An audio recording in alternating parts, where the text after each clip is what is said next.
ચોપાસી ત્યાંથી વેરાવળ લઈ ગયા. વેરાવળથી અમને બહારનું કીધું એટલે અમે સિવિલમાં આવ્યા. સિવિલમાંથી અમે ઝીલ બાલસની હોસ્પિટલે ગયા. ઝીલ બાલસની હોસ્પિટલમાં એનું નાના મગજ ડેમેજ થતાં અમે સિવિલ હોસ્પિટલમાં અન્નદાન માટે ઝીલ બાલસે અમને કે તમે આનું બધું નીચેનું કિડની લીવર બધી કમ્પ્લીટ છે એટલે તમે એને અન્નદાન કરી દો. અમે કોઈના જીવ એલા થાય એ હાટો અમે અન્નદાન કરવા અભિનંદન.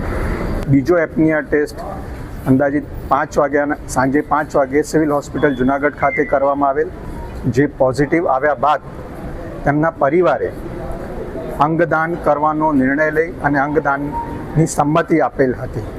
ભાર્ગવભાઈનો હાર્ટ, લીવર, બંને કિડનીઝ અને આંખની બંને કીકી, બંને કોર્નિયાનું દાન કરવામાં આવેલ, જેમને સિમ્સ હોસ્પિટલ તથા ઝાયડસ હોસ્પિટલ અમદાવાદના ડૉક્ટર્સ દ્વારા રિટ્રીવ કરી અને લઈ જવામાં આવેલ છે. આ ઉમદા નિર્ણય બદલ હું ભાર્ગવભાઈના સમસ્ત પરિવારનો તથા સમસ્ત ઘેડિયા કોળી સમાજનો હૃદયપૂર્વક આભાર વ્યક્ત કરું છું.